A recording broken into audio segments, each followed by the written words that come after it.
أعوذ بالله من الشيطان الرجيم. بسم الله الرحمن الرحيم. اللهم صل على سيدنا ومولانا محمد صاحب التاج والمعراج والبراق والعلم، دافع البلاء والوباء والقحط والمرض والألم. اسمه مكتوب مرفوع مشفوع منقوش في اللوح والقلم، سيد العرب والعجم.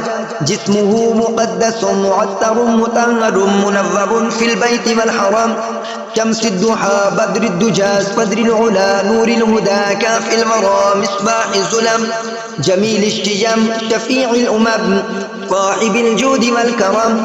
والله عاصمه وجبريل خادمه والبراق مركبه والمعراج سفره وسدرة المنتهى مقامه، وقاب قوسين مطلوبه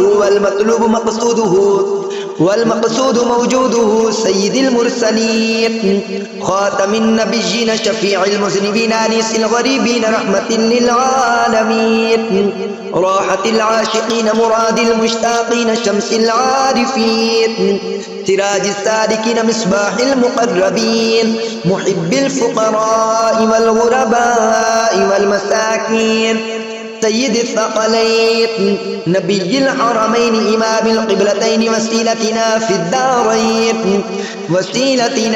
الدارين صاحب قاب قوسين محبوب رب المشرقين ورب المغربين، جد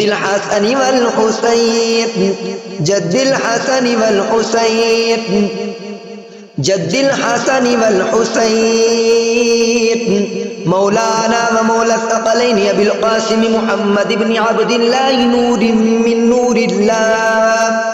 يا أيها المشتاقون بنور جماله بلغ العلا بكماله، كشف الدجى بجماله، حسن جميع خصاله. صلوا عليه وآله وأصحابه وسلموا تسليما كثيرا كثيرا كثيرا. آمنت بالله صدق الله العظيم.